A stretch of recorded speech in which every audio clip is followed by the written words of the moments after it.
একটি শব্দ যার ভেতরে লুকিয়ে আছে জনগণের সরাসরি ক্ষমতা। প্রতিনিধিদের মাধ্যমে নয়, বরং আপনার একটি ভোটেই বদলে যেতে পারে একটি রাষ্ট্রের ভাগ্য। আজ আমরা কথা বলছি গণভোট নিয়ে, যা গণতন্ত্রের চূড়ান্ত পরীক্ষা। ইতিহাসের পাতায় তাকালে দেখা যায় বহু দেশের স্বাধীনতা, রাষ্ট্র কাঠামোর পরিবর্তন, এমনকি আন্তর্জাতিক সম্পর্কের মোড় ঘুরিয়ে দিয়েছে এই গণভোট। আধুনিক অর্থে গণভোটের সূচনা হয় সুইজারল্যান্ডে 1848 সালে। দেশটির ফেডারেল সংবিধান প্রণয়নের মাধ্যমে নাগরিকদের সরাসরি মতামত দেওয়ার অধিকার স্বীকৃতি পায়। পরে 1874 সালে বাধ্যতামূলক ও ঐচ্ছিক গণভোট চালু হয়।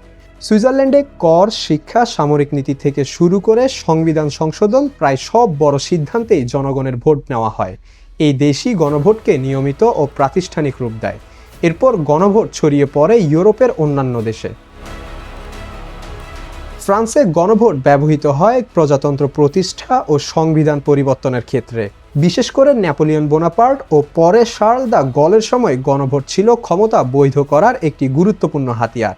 নরওয়ে 1905 সালে সুইডেনের সঙ্গে ইউনিয়ন ভেঙে স্বাধীন রাষ্ট্র হওয়ার সিদ্ধান্ত নেয় গণভোটের মাধ্যমে, যা ইউরোপীয় ইতিহাসে এক গুরুত্বপূর্ণ ঘটনা।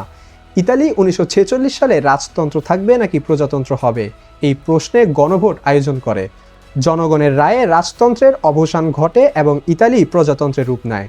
স্পেন ও পর্তুগালও সামরিক শাসন পরবর্তী সময়ে গণভোটের মাধ্যমে গণতান্ত্রিক ব্যবস্থার পথে যাত্রা শুরু করে। ইউরোপের বাইরেও গণভোটের বড় উদাহরণ রয়েছে কানাডায়। কুইবেক প্রদেশ আলাদা রাষ্ট্র হবে কিনা এই প্রশ্নে একাধিকবার গণভোট অনুষ্ঠিত হয়, যদিও বিচ্ছিন্নতার পক্ষে রায় আসেনি। দক্ষিণ সুদান 2011 সালে সুদানের সঙ্গে দীর্ঘ গৃহযুদ্ধের পর গণভোটের মাধ্যমে স্বাধীন রাষ্ট্র হিসেবে আত্মপ্রকাশ করে, যা আধুনিক ইতিহাসে অন্যতম গুরুত্বপূর্ণ গণভোট। গণভোট শক্তিশালী একটি গণতান্ত্রিক অস্ত্র, যার সঠিক ব্যবহার জনগণের ক্ষমতা নিশ্চিত করে বদলে দিতে পারে পুরো একটি রাষ্ট্রের ভবিষ্যৎ, আর ভুল ব্যবহার তৈরি করতে পারে দীর্ঘমেয়াদী সংকট।